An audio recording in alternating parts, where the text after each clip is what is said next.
नमस्कार, मैं हूं पल्लवी झा। आप देख रहे हैं संजीवनी, एक ऐसा शो जहां हर रोज होती है आपकी सेहत की बात डॉक्टर प्रताप चौहान के साथ। आज के शो में आपकी सेहत की कौन सी जरूरी बात है, आइए देखते हैं। क्या आपको सिर में जलन और खुजली होती है? हेयर डाई लगाने पर ये एलर्जी और बढ़ जाती है? तो घबराएं नहीं और भटके नहीं, सिर्फ सेहत के नंबर 8860104040 पर कॉल करें और मेरे साथ संजीवनी देखना ना भूलें। संजीवनी के सभी दर्शक सेहत का नंबर नोट कर लें, जो है 8860104040। डॉक्टर चौहान, बहुत बहुत स्वागत है आपका। Thank you very much. और आज जिस विषय पर हम चर्चा करेंगे डॉक्टर चौहान, वो है हेयर एलर्जी जी।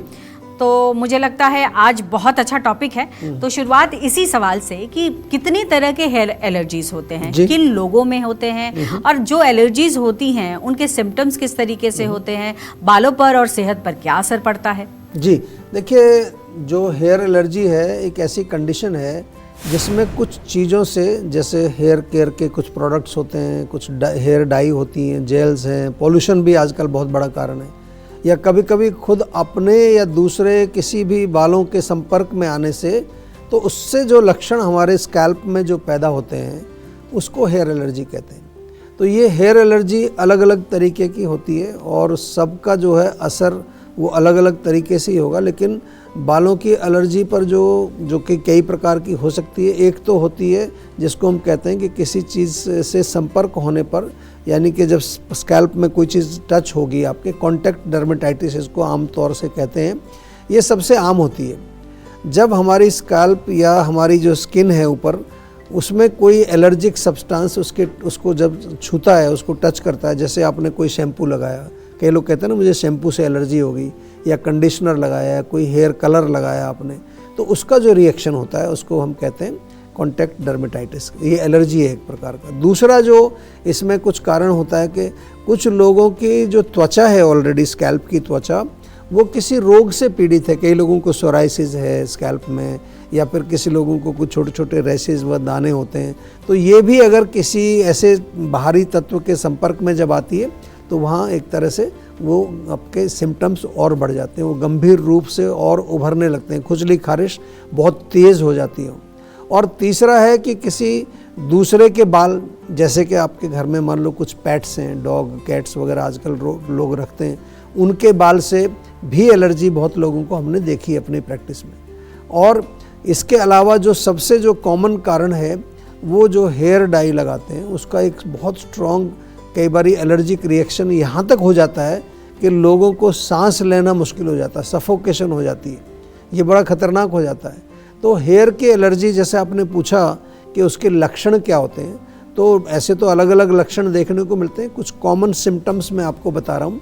एक तो जो स्कैल्प है या गर्दन है या चेहरे पर खुजली होना, उसमें लालपन होना, रेडनेस आ जाती है, या बहुत तेज़ जलन होती है आपको, या कभी कभी जो है वहाँ रैशेज या छाले भी निकलते हैं, फफोले निकल आते हैं। इसके अलावा चेहरे, जो आपका जो चेहरा है उस पर सूजन आती है, छींकें आती हैं, कुछ लोगों को नाक से पानी बहना शुरू हो जाता है, सांस लेने में तकलीफ होती है, ये लक्षण भी देखे जाते हैं। और जिन लोगों की त्वचा सेंसिटिव होती है, जो लोग बहुत अधिक केमिकल्स का प्रयोग करते हैं, या जिनको पहले से ही कोई अन्य प्रकार की एलर्जी है, या हेयर जो है उनके जो बहुत सेंसिटिव आपका स्कैल्प है, या जो हेयर ड्रेसर्स होते हैं ना आजकल ये सब काम करते हैं केमिकल्स का, उनको भी ये आमतौर पर इस तरह की एलर्जी होने का खतरा उनको ज़्यादा रहता है। या वो लोग जो ज़्यादा केमिकल्स का सेवन करते हैं, चाहे वो मेडिसिन के रूप में ले रहे हैं।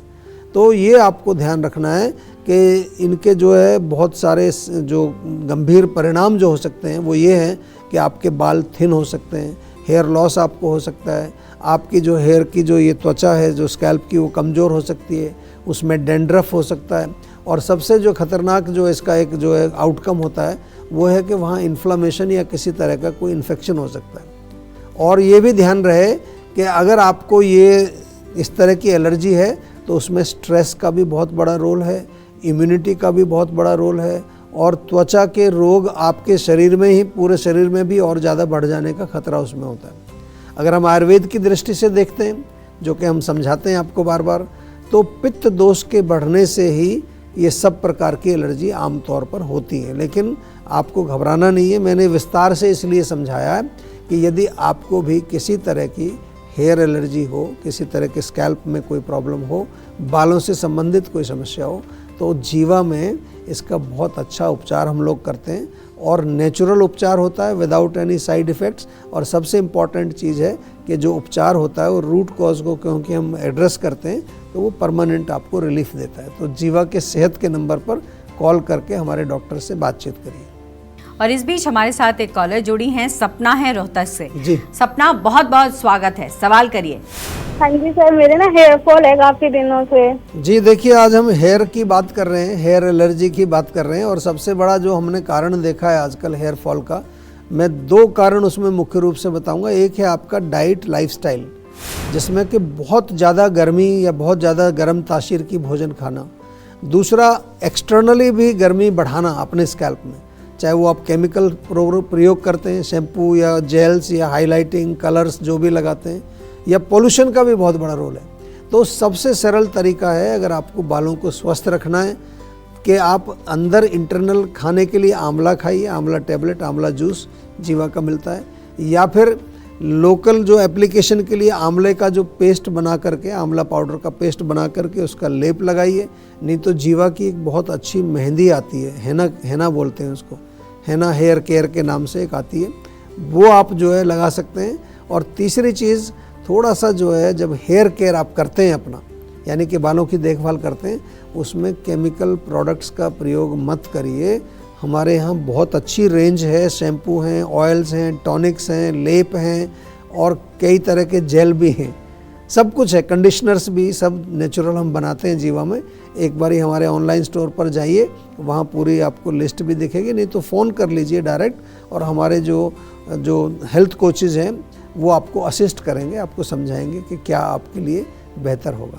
डॉक्टर चौहान, हेयर एलर्जीज किसी भी तरीके की हो जी, तो जी। उसमें क्या कुछ परहेज करने की ज़रूरत है, या कुछ खाने की क्या ज़रूरत है? मतलब बेसिकली ये समझाइए हमारे दर्शकों को Precaution क्या कि रखें? क्या कुछ प्रिकॉशंस हो ध्यान जिससे कि ये रखना। समस्या ना हो। ठीक, देखिए, हेयर एलर्जी हो जाने पर अगर जो वो माइल्ड या मॉडरेट लेवल की है तो घरेलू आयुर्वेदिक उपचार भी काम कर जाते हैं। उसमें काफ़ी सारे मैं नुस्खे आपको शेयर करने जा रहा हूँ, वो ज़रा ध्यान से सुनिए।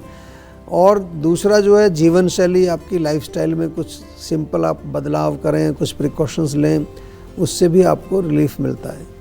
तो ये 2 चीज़ आपको इससे फ़ायदा होगा कि एक तो वो ठीक होगा, दूसरा भविष्य में आपको बचाव करेगा, यानी कि प्रिवेंशन का काम करेगा। तो सबसे सरल और बढ़िया होता है एलोवेरा। अपने स्कैल्प में फ्रेश आप एलोवेरा का जो है जेल उसमें जड़ों में लगाएं, 15-20 मिनट उसको रखें, उसके बाद वॉश कर दें। नहीं तो जीवा का बना बनाया एलोवेरा जेल आपको मिल जाता है, वो भी आप जो है लगा सकते हैं, बहुत बढ़िया काम करता है। दूसरा जो है, ये आपको जब एलोवेरा लगाएंगे तो खुजली खारिश से तो ऐसे ठीक कर देगा, लेकिन इसके साथ साथ ज़्यादा आपको रैशेज़ वगैरह निकलते हैं, डेंड्रफ होता है, तो वो है नीम। नीम बहुत बढ़िया, नीम के पत्ते उबाल करके उससे आप अपने स्कैल्प को या बालों को धोएं, या फिर जो है नीम का शैम्पू जीवा का मिलता है। नीम जो है एंटी वायरल है, एंटी बैक्टीरियल है, एंटी फंगस का काम करता है, तो ये आप जो है जीवा का नीम शैम्पू प्रयोग कर सकते हैं, बहुत बढ़िया रिजल्ट मैंने उसके देखे। नारियल तेल, उसमें थोड़ा कपूर मिला करके स्कैल्प में मालिश कर रहे हैं, उससे भी फ़ायदा मिलेगा। इससे आपकी ड्राइनेस जाएगी, ईचिंग जाएगी, और साथ में कहीं रैशेज होंगे वो भी ठीक होंगे। जनरल बॉडी डिटॉक्स अगर आपको करना है तो उसके लिए 1 चम्मच त्रिफला चूर्ण जीवा का मिलता है, रात को सोते समय गर्म पानी से लें, या जीवा की त्रिफला टैबलेट भी ले सकते हैं।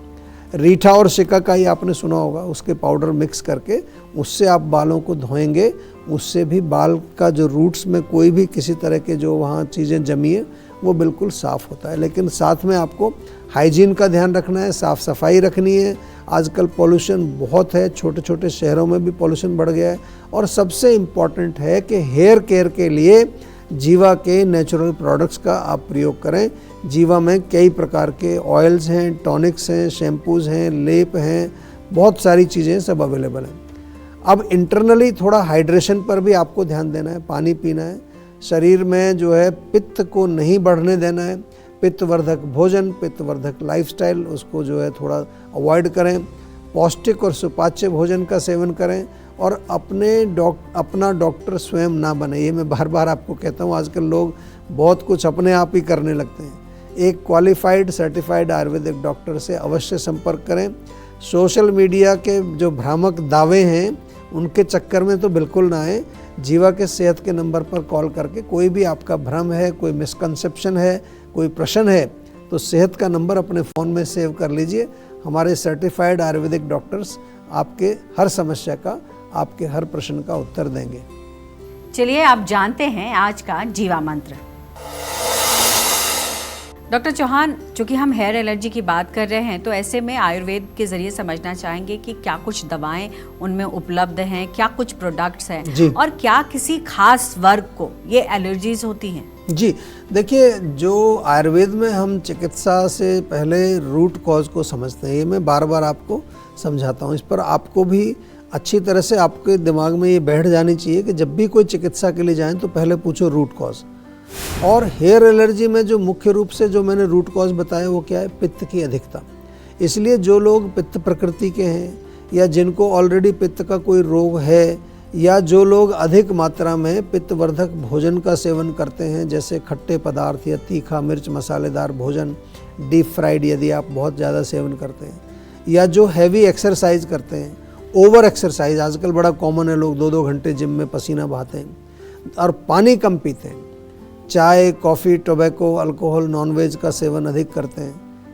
इसके अलावा प्रिजर्वेटिव युक्त अगर आप भोजन करते हैं, प्रोसेस्ड फूड, जंक फूड जिसको हम कहते हैं, या केमिकल मेडिसिन्स का सेवन आप बहुत ज़्यादा कर रहे हैं, या फाइनली बालों में केमिकल शैम्पू या हेयर डाई कलर्स जेल्स का प्रयोग यदि आप करते हैं, और ये सब जो है अगर आप कर रहे हैं तो इससे आपको डेफिनेटली हेयर एलर्जी होने की संभावना और अधिक बढ़ जाती है। तो जीवा में हेयर एलर्जी के लिए कई प्रकार के हर्बल मेडिसिन्स और कुछ फार्मुलेशंस का प्रयोग हम करते हैं जो स्कैल्प को डिटॉक्सिफाई करते हैं। ये हमारे प्रोडक्ट्स एलर्जी के लक्षणों पर भी काम करती हैं और जड़ से रोग का निवारण करने में मदद करती हैं। और कई प्रकार के क्लासिकल इसमें चूर्ण हम देते हैं, आपको टैबलेट्स देते हैं, कई काढ़े कषाय होते हैं, आशा वरिष्ठ जो खदरा रिस्ट टाइप की चीज़ें हैं, हेयर ऑयल्स, साथ में रसायन औषधि होती है। और ये मेडिसिन्स मोस्टली जो है पित्त को बैलेंस करती हैं और रक्त का शोधन यानी कि ब्लड प्यूरिफिकेशन करती हैं। ये हमारा जो है मूल चिकित्सा का जो है सिद्धांत है। इसके अलावा पंचकर्म थेरेपीज़ हमारे यहाँ की जाती हैं जिसके माध्यम से जो कि डीपर लेवल पर जो दोष हैं उनको साफ़ किया जाता है। तो हेयर एलर्जी की चिकित्सा के लिए ऐसा नहीं है कि कोई हम कुछ एक प्रोडक्ट उठा करके दे देते हैं आपको और वही प्रोडक्ट सब लोगों को देते हैं। एक proper personalised customised treatment protocol आपके लिए बनाया जाता है और यही जीवा की एक यूनिकनेस है, यही जीवा की पहचान है, जिसके कारण आज भारत में नहीं पूरे विश्व में जो है हमारे पेशेंट्स हैं। और आयुर्वेद को प्रचार प्रसार करने के लिए हमारे बहुत सारे डॉक्टर्स आजकल विदेशों में भी जाते हैं, वहाँ लेक्चर्स भी देते हैं। आप भारत में अगर रहते हैं तो आयुर्वेद से अवश्य जुड़िए क्योंकि हमारी अपनी धरोहर है। बहुत अच्छा एक नेचुरल मेडिकल सिस्टम हमारे पास हजारों वर्षों से है, इससे आपको अवश्य जुड़ना चाहिए। बिल्कुल, टेंशन लेने से सेहत नहीं बनेगी। सेहत बनानी है तो सेहत का नंबर मिलाएं जो है 8860104040 और डॉक्टर चौहान की टीम के डॉक्टर से बात करके गुड हेल्थ पाएं। आप देख रहे हैं संजीवनी सेहत की बात डॉक्टर प्रताप चौहान के साथ।